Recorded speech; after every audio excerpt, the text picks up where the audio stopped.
sa Nipersa ng Forces of the Philippines, National Capital Region Police Office at PNP Special Action Force na naglunsad ng 5 araw na pagsasanay.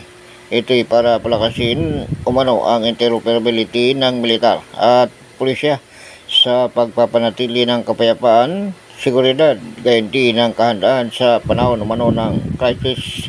Isinagawa ang Joint Interoperability Training CY 2025 sa NCRPO Headquarters sa Campagong Diwa at Special Action Force Training School sa Balayan, Batangas.